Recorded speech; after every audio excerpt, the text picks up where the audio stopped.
Hello दोस्तों, राधे राधे। देखिए प्रदीप मिश्रा का वीडियो क्या कह रहे हैं कुछ नवरात्रि के बारे में।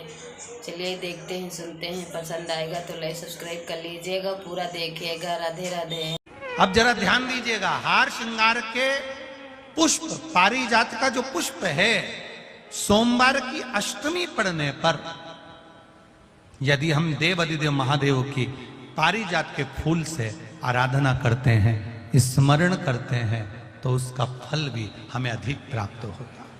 पारिजात का पुष्प, हम तो यहां तक कहेंगे अगर आपके यहां हार श्रृंगार का पेड़ लगा हो, पारिजात का पुष्प यदि आपके यहां होता हो, रात को खिलता है, सवेरे मिलता है, ऐसा पारिजात का अगर वृक्ष आपके यहां लगा हो तो प्रयास कर लें। 12 महीने शिवरात्रि आती है, बोलो आती कि नहीं आती? आती है ना 12 महीने। 12 महीने शिवरात्रि आती है।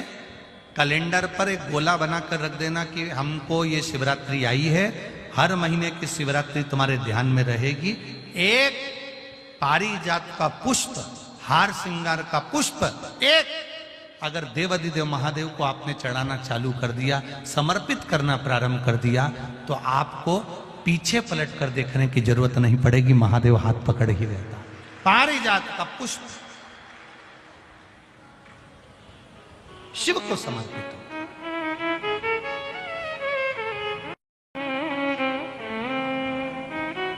सफेद कलर का पुष्प है, आप टीवी पर दर्शन कर रहे होंगे। केसरिया कलर की, नारंगी कलर की उसकी डंडी है, भगवान शिव को समर्पित पारिजात। जब हम देवाधिदेव महादेव को जल समर्पित करते हैं, भगवान शंकर को जब हम जल चढ़ाते हैं, उस समय पर भी भगवान को, अगर तुम्हारे पास में थोड़ा सा पारिजात की जो डंडी है सुखाई है, आपने पारिजात फूल के नीचे की जो डंडी है उसको तुमने सुखाकर अगर चंदन बनाया है, तो वो चंदन आप प्रतिदिन भी देवाधिदेव महादेव को समर्पित कर सकते हो। पारिजात पुष्प। एक बात और हमारे स्मरण में रहे,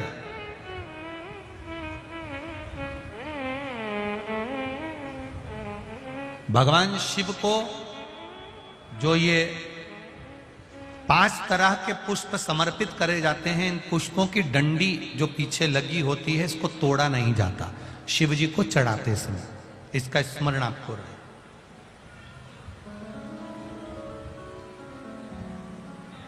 तीन शिवालय ऐसे हैं जहां पर पारिजात के पुष्प को समर्पित कर देने से, भगवान शंकर को अगर पारिजात का पुष्प समर्पित किया जाता है तो मनवांछित फल की प्राप्ति होती है।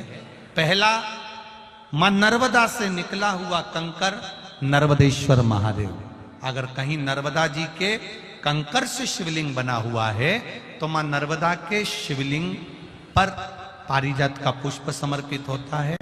दूसरा, जो शिवालय एकांत में हो, एकांतेश्वर महादेव जो एकांत में बैठे हो, भले ओटले पर बैठे हो, अकेले बैठे हो, एकांत में बैठे हो, वो एकांतेश्वर महादेव पर भी पारिजात का पुष्प समर्पित कर देने से, अगर कोई अदालत का कोर्ट केस होता है तो बाबा देवाधिदेव महादेव का मात्र पारिजात पुष्प का स्मरण या उसको समर्पित कर देने से भी फल की प्राप्ति होती है। तीसरा, ऐसा शिवालय जो नदी के तट पर हो, सरोवर के तट पर हो, कुंड के तट पर हो, बावड़ी के तट पर हो, कुएं के तट पर हो। आप सब लोग तो ग्रामीण क्षेत्र के निवासी हैं, और जितने लोग भी कथा सुन रहे हैं आस्था चैनल पर, फेसबुक, यूट्यूब पर, सबके स्मरण में होगा, पहले हमारे जो पूर्वज होते थे वो कुआं बावड़ी के पास में शंकर जी का शिवलिंग रख देते थे। ध्यान में होगा, जिसको स्मरण में होगा उसको मालूम होगा। शिवलिंग लाते थे और जहां कुआं होता था, बावड़ी होता था, तालाब होता था, नदी होती थी, उसके तट पर, उसके पास में शिवलिंग रख देते। कारण क्या है? किसी जलाशय, कुआं, बावड़ी, तालाब, नदी, सरोवर इसके पास में जो शिवलिंग होता है उस शिवलिंग को बहुत सिद्ध करने की जरूरत नहीं होती। स्वयं गंगा मैया उस कुंड बावड़ी के रूप में रहकर शिवलिंग को सिद्ध कर देती है और वहां स्वयं विराजमान हो जाती है महाराज।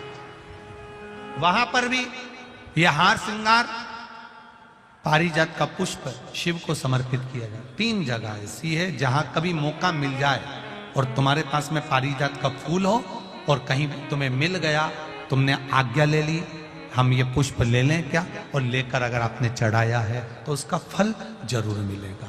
पारिजात हार श्रृंगार का पुष्प, चंदन भी प्रयोग कर सकते हो, चंदन